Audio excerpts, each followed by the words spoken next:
Tiger sails to number 79. Settle in as we rewind the week with the latest edition of Monday Backspin from PGA TOUR.com. You hear it all the time. When Tiger Woods is on, he's impossible to beat. And that was definitely the case at the final World Golf Championships event of the regular PGA Tour season, the Bridgestone Invitational. After carding his fourth career 61 on Friday, world number one took a 7-stroke lead into the weekend and was simply impossible to beat. All the excitement came in round two when Woods was put on 59 watch after starting his day birdie, eagle, birdie, made the turn in 30, and then strung together 4 consecutive birdies on the back 9. Unfortunately, the FedEx Cup leader would par out, settling for a 61, tying his career low. It's always tough to follow up a really low round with another one, especially on a tough track like Firestone Country Club, but Woods was able to manage a 2-under round on Saturday, maintaining that 7-shot lead heading into Sunday before slamming the door with a final round even par 70 to win by 7, the largest margin of victory this season. And talk about impressive numbers. With this win, Woods claims his 79th PGA Tour victory, just 3 shy of Sam Snead's record, and his 5th win of the season. He also extends his WGC record to 18 victories. Remember, no one else has more than 3. Woods also becomes the only player in PGA Tour history to win multiple events 8 or more times. This is the 12th tournament he has won in his career by 6 shots or more. And oh yeah, he also solidifies his spot atop the FedEx Cup standings and the official World Golf Rankings.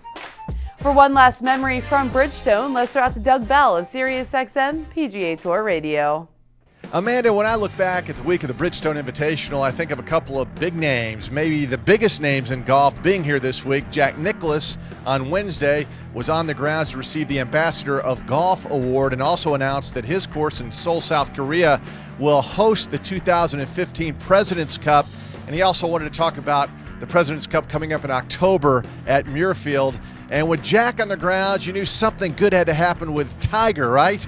Well, on Friday, he flirted with 59, wound up with a 61, which included 5 consecutive pars to end his Friday round. Nevertheless, it was the talk of the town, and of course, he could be mayor of this town, and he's hoping that good karma continues next week at Rochester and Oak Hill with the PGA Championship. Amanda, it was a wonderful week. Let's go back to you.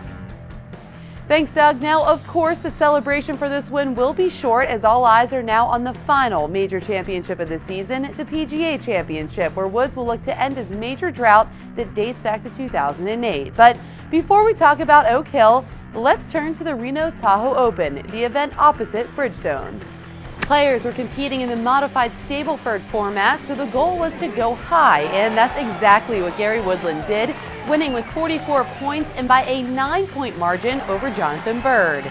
With this win, Woodland punches his ticket to the PGA Championship this week, improves to 54th in the FedEx Cup standings, and is exempt through 2015.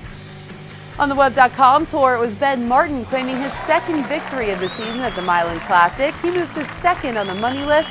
And on the Champions Tour, the 3M Championship was being contested, and it was Tom Pernice Jr. who won his 2nd Champions Tour victory of his career. Next up, we head to the 95th PGA Championship at Oak Hill Country Club in Rochester, New York. You can catch the preview for everything you need to know on Wednesday.